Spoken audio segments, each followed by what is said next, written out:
Mga ka-sisters, uulam naman tayo ng tulingan. Bali yung tulingan ay binili ko lang dahil napakalakas dito sa amin mga ka-sisters. May bagyo pa. Sa hindi kami makalaot, hindi nila ako ng ulam.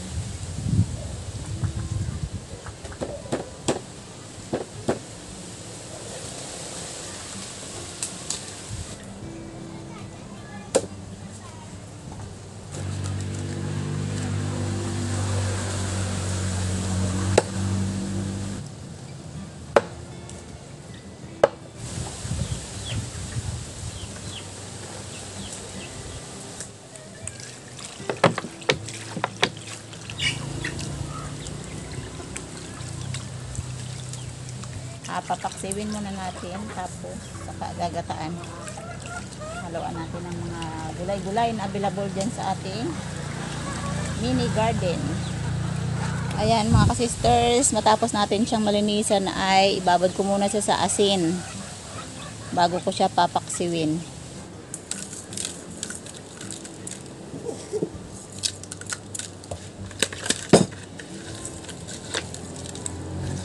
Mga ka-sisters, kukuha tayo ng talong.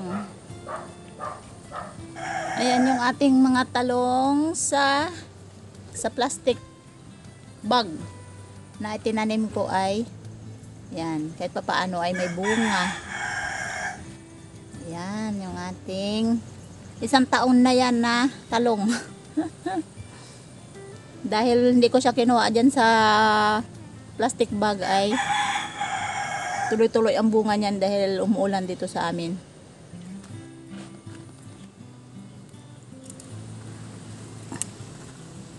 Yan, pwede na yan.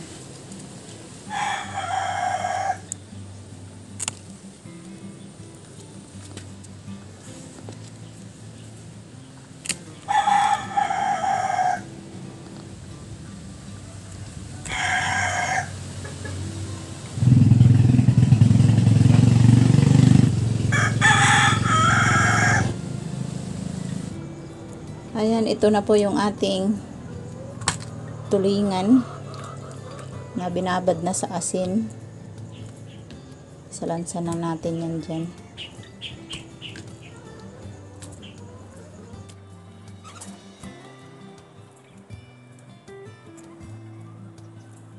Ito yung mga ingredients niya. Bawang, sibuyas, saka yung ating luya. Lagyan natin ang sili pang sigang. Yan, dahil talong ang ating pinakagulay sa ating pinaksiw.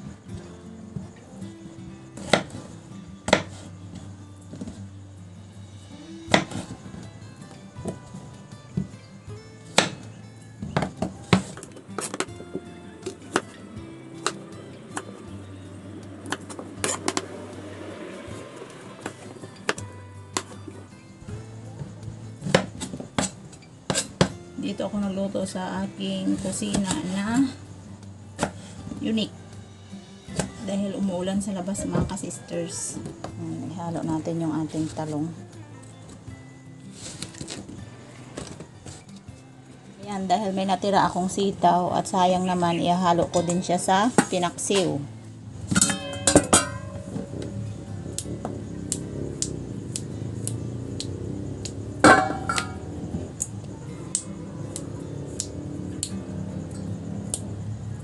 Natin ang suka.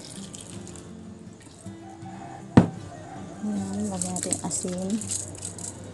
Tapos konting paminta.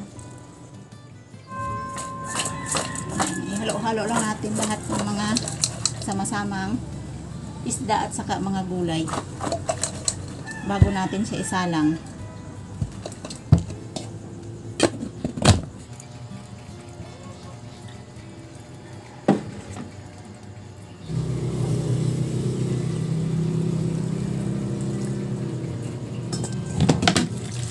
Kukunin lang natin mga ka-sisters yung unang gata.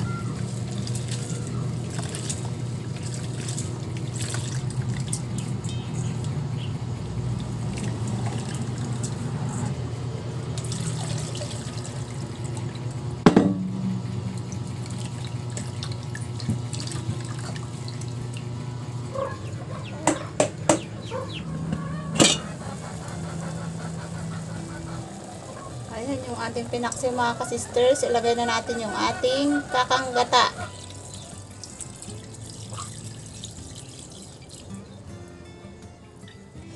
Ayan, lagyan natin siya ng konting asukal. Yun ang ating pinaka pangpalasa. Ayan, lagyan natin siya ng patis.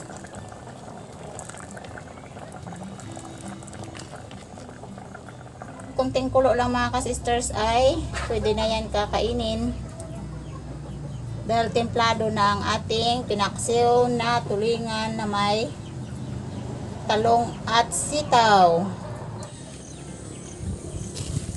Ayan mga ka-sisters, update tayo dito sa ating palayan. Ayan. Makikita ninyo ay may bunga na. Yan ang ating palay. So ito yung unang labas ng bunga ng palay bukid.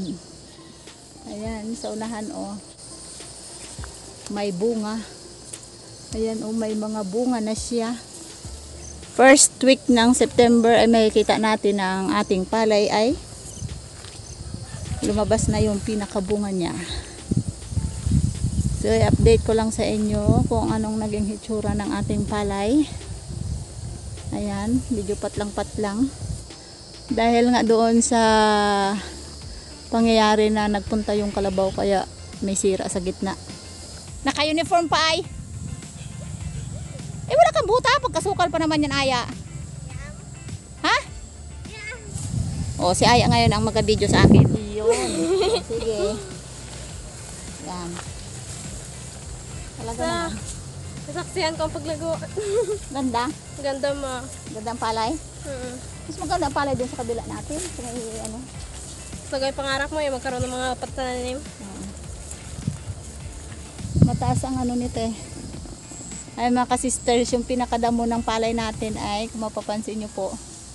Yan, Blueberry. kinakain yan. Blueberry yata tawag dyan. Ano ba? Sa bandang Canada daw yan ay na ano yun eh, kinakain. Ang dami niyang bunga. Ay, iba pala yan. Ano yan? Putok-putok. Sa atin. Tino-tino. May ano naman ito. Wala nga ito luto.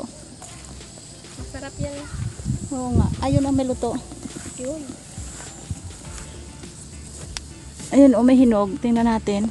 Kung maganda ang Dati ganyan may panito palayan kasi din tayo. nagpakaulan baga. Yung may palayan din tayo. Yan Nagahanapan kami ng ganyan. Tingnan mo daw kung pwede. Ayun Ito ba o? Kainin mo na. Sagit lang.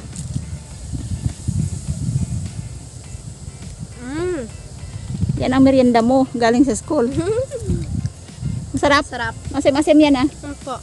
Diretso tayo sa pinakadulo. Dahil ang pinakadulo nito ay may tanim tayo na mais doon at saka balinghoy. Ako napaka... Ano, daming tino-tino doon sa gitna oh. Ano to? Teka lang, huwag masyado magano kasi makati ang palay. Yan lang. Ito, tino-tino din ang daanan natin oh.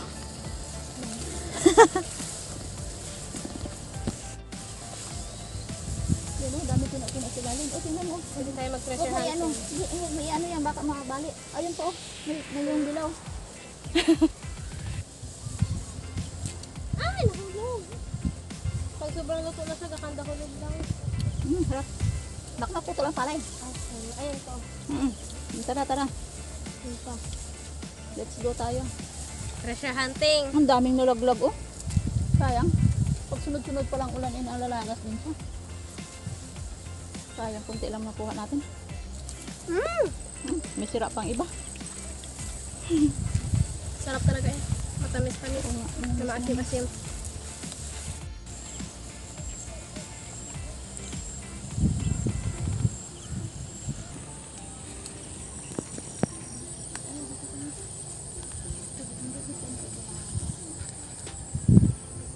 Ang puno na to inyam. Yan o, kinakain yung bunga nito, maasim.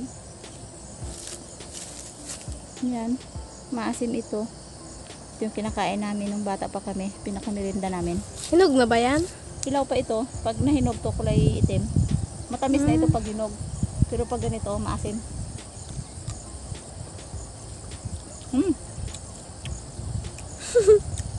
Yun ma, may kulay itim masyado. Ah, hindi pala, parang brown lang. Ang malaki ang puno niya. Matanda na yung inyam na yan. Yan. Pwede na natin pusuan ko, iulam, oh. Ayan. Silang araw babalikan ko siya, tapos gugulayin. Libre na naman. Mukhang libre. Yung ating kanahin na native na mais. Lagitan. Uy, pwede na tayo makuha ng dito, ah. Hala, natumbat din ang liit ng kanyang bunga. Ayan. Oh, dos, may balinghoy, may balinghoy. Ayan mga ka-sisters, meron tayong makukuhang wild fruit. Wild fruit. Yung kulay pula? Oo, ang tawag sa amin ay susong kalabaw o susong baka. Punta tayo. Ayun. Ayun. Ito na yan mga ka-sisters, yung pinakadulo ng lupa namin. So, may nakita kaming susong kalabaw. Nakain yan. Yung bata kami ay paborito namin yan. Meron yan, meron doon. Ay, grabe, kadami. Sus ko po. Hindi natin maabot yon. So, ayan mga ka-sisters, ang ating susong kalabaw o susong baka. Yan, kukunin natin yan. Yan. Oo. Pop, yun. Yan. Nakuha ka din. Oh, ayun. Ayos. Daming lamok mga ka-sister. O, tingnan natin. O, tingnan mo. O, Kadami hindi ka pa na. nakatikim nito yan, o? Hindi pa po. O, sige. Ayan mga ka-sisters, o, sinakain. Gulag man. Yan. Tapos binabalatan lang yan ng saglit lang.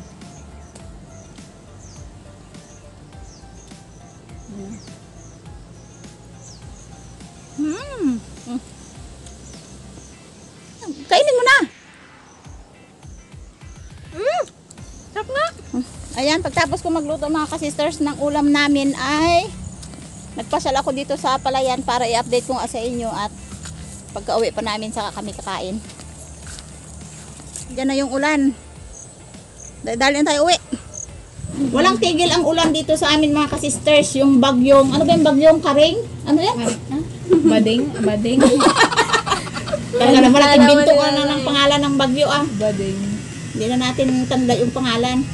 Kain tayo mga ka-sisters. Ayan. Kasi nga dito sa amin ay pahapon na. So paglabas ni Aya at saka ni Hana ng school ay nagsaglit muna ako punta doon sa palayan. Kasi nga parang isang linggo na ako hindi nakapunta doon eh. Kaya Isang linggo lang. Isang linggo. Kasi dapat ang tanim ay araw-araw pinupuntahan. Sa dami kong tanim, ay yung isa lang ang halos bihira dahil nga medyo malayo yon at medyo biyahe pa. So, kain tayo. Ang hapunan namin ay sobrang aga. So, 4 PM tayo ngayon kumakain. At ang ulam namin ay yan. Ito yung ulam na niluto. Niluto ko ginataang tulingan kasi nga may naglako baga dito kanina na 2 senior citizen. Turoy ko. Ay naawa ako. Binili ko na lang yung tulingan na ano. Malayo pa sila. Malayo ng nilakad nila. Lakad lang? Ulakad lang. Naawa ako doon. Kaya binili ko. Lahat? Sa ngalan na wala din tayong ulam. Ay, sige na lang. Okay, pray. Thank you Lord sa maraming pagpapala. Salamat sa buhay. In Jesus name. Amen. Amen. Kain. Hindi nakaulam tayo. God provide naman siya sa atin. Hindi kami makapaglaot dahil nga sa sobrang lakas ng dagat ay talaga namang. Bukas yung cucumber. Tunin mo. Tapos magbalot ka lang konting asin lang. Ginaganyan sa konting asin. Tapos kain. Pagkasarap. Ano kasi stars? Babay na. Solve ng aming hapunan. Ayan. Naka-survive na naman tayo ng hapunan na pagkain. Bye-bye. Bye-bye.